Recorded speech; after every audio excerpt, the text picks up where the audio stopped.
अध्यक्ष महोदय, ये बात जो हमारे नीरज शर्मा जी ने कही उसके अंदर एक कठिनाई ये है कि एचकेआरएन में केवल उनकी प्रोसेस पूरी करके एक सिलेक्शन की जाती है और वो सिलेक्शन लिस्ट आगे डिपार्टमेंट को भेजी जाती है। डिपार्टमेंट उसको फिर ज्वाइनिंग के लिए अपने कुछ परफॉर्मा होता है, अपने कुछ चयन करना होता है, उसमें करते हैं। उस समय तक हो सकता है उनकी आवश्यकता कम हो जाए या उनके पास कोई और पुराने कई बार लोग होते हैं, कई प्रमोशन से बाकी जगह से फिलअप होते हैं।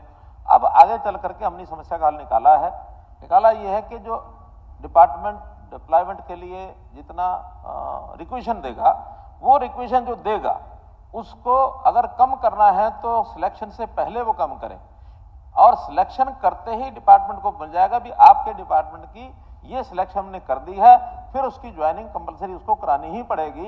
ये गैप था, इस गैप को हमने खत्म कर दिया है। अब कहीं भी कोई एक बार सिलेक्ट हो गया तो उसकी ज्वाइनिंग निश्चित हो जाएगी, वरना ये कठिनाई आई है। आप दोबारा से उनको डालेंगे, सिलेक्ट कराएंगे, उसमें क्या।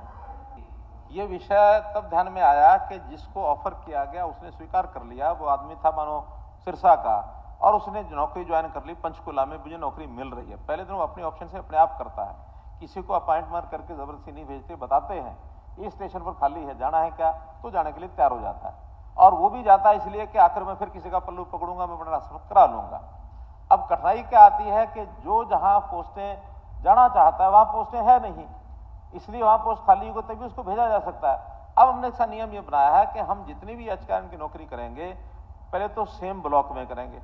जिस ब्लॉक का रहने वाला है उस ब्लॉक की नौकरी होगी वहां करेंगे, उसके नंबर अलग से देंगे, उसको 10 नंबर, फिर उसको 5 नंबर देंगे एडज्वाइनिंग ब्लॉक के। एडज्वाइनिंग ब्लॉक में अगर उसको मिल जाती है नौकरी तो उसको 5 नंबर लेके वो कर सकता है। इसके बाद सेम डिस्ट्रिक्ट में अगर नौकरी कोई है तो विदाउट गिविंग 5 मार्क्स नॉर्मल तरीके से वहां देंगे और जिले से बाहर एचकेआरएन में नौकरी नहीं देंगे ही नहीं। आखिर आज नौकरी लेके कल फिर वो सवार हो जाता है कि ट्रांसफर करो जी। ट्रांसफर का स्कोप होता नहीं है, क्योंकि ट्रांसफर में सबसे पहला अधिकार होता है जो पहले से एम्प्लॉय परमानेंट जॉब पर है। ये कोर्ट ने भी निर्णय दे दिया है कि जब भी कभी आप ट्रांसफर करेंगे सबसे पहला अवसर जो सबसे पुराना, जो हमारी ट्रांसफर पॉलिसी भी ऐसी है कि जो सीनियर है उसका अधिकार पहले है ट्रांसफर में, तो पहले वो सीनियर जाएगा। फिर अब टीचर्स में हमने जेबीटी का इंटर डिस्ट्रिक्ट ट्रांसफर कभी नहीं कर पाए थे, कांग्रेस के समय से भी सेम डिस्ट्रिक्ट में है, डिस्ट्रिक्ट कैडर है। 2004 वाले भी वही हैं, 8 वाले भी वही हैं, 11 वाले भी वही हैं, 17 वाले भी वही हैं। अब हमने पॉलिसी बना दी, कोर्ट ने निर्णय दे दिया कि सबसे पहले 2004 के ट्रांसफर करो, फिर 2008 वालों के करो, फिर 2011 के करो, फिर 2017 के करो, फिर गेस्ट टीचर्स के करो और फिर एचकेआरएन वाले करो। तो ये बहुत एक कॉम्प्लिकेटेड विषय है, उसको सरकार को नियमों के हिसाब से चलना पड़ता। आगे हमने एचकेआरएन जो है डिस्ट्रिक्ट से बाहर लेने बंद कर दिए। तो इस प्रकार से ये जो सारे विषय हैं वो आपके सामने मैंने रखे हैं। एक बहुत चिंताजनक बात हमारे काद्यान साहब ने अपने विषय में निकाली। अब कहां से लेके आए हैं मालूम नहीं। नंदलाल शर्मा के बारे में कहा कि उनको 2 नियुक्तियां दे दी। हरियाणा पर आ जाता हूं, हमने कहा ठीक है, अगर यहाँ सिलेक्शन आपकी हो जाती है तो आप आ जाओ।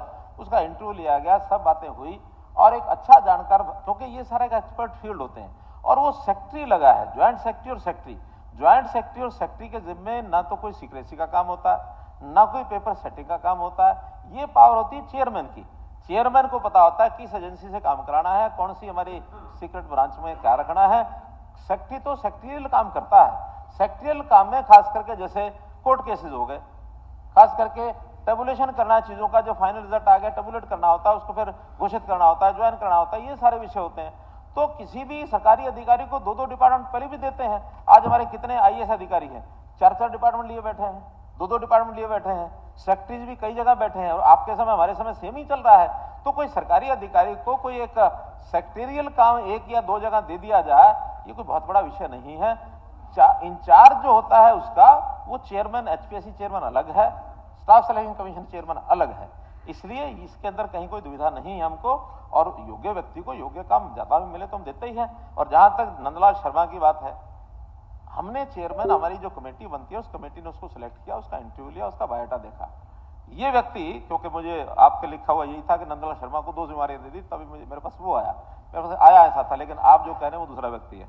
तो ये व्यक्ति यानी SJVN विद्युत निगम, जो सतलुज जमुना विद्युत निगम है, पूरे देश भर की ऑर्गेनाइजेशन है, उसका ये चेयरमैन रहा है।